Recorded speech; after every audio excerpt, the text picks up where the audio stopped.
தமிழ்நாட்டு வரலாற்றிலே நீங்காத இடத்தை பிடித்த வரலாற்று நாயகர்கள் என்றால் அதுதான் பொன்னர் சங்கர். தமிழ் திரையுலக வரலாற்றிலே தனக்கென்று ஒரு தனி இடத்தை பிடித்த நடிகர் என்றால் அதுதான் ரோபோ சங்கர். தன் நடிப்பாற்றலாலும் நடன திறமையாலும் உடல் மொழியாலும் ரசிகர்களின் உள்ளங்களை எல்லாம் கொள்ளை கொண்டவர். அவரின் உயிரை காலன் இவ்வளவு விரைவாக வந்து ஏன் கொள்ளையடித்து சென்றார் என்று தெரியவில்லை. நெஞ்சம் தாங்கவில்லை. சமீபத்தில்தான் அவரை நான் எடுக்க இருக்கும் ஒரு திரைப்படத்தில் நடிப்பதற்காக பேசி வைத்திருந்தேன். இன்னும் சொல்லப்போனால் ஒப்பந்தம் கூட செய்து வைத்திருந்தேன். இந்நிலையில் அவருக்கு இப்படி ஒரு நிலையா? நெஞ்சம் பொறுக்கவில்லையே.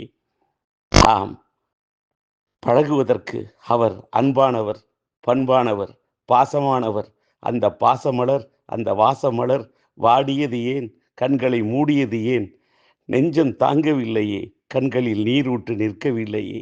அவரை இழந்து வாடும் தமிழக ரசிக பெருமக்களுக்கும் அவரது இல்லத்தாருக்கும் என்னுடைய ஆறுதலையும் இரங்கலையும் தெரிவித்துக் கொள்கின்றேன்.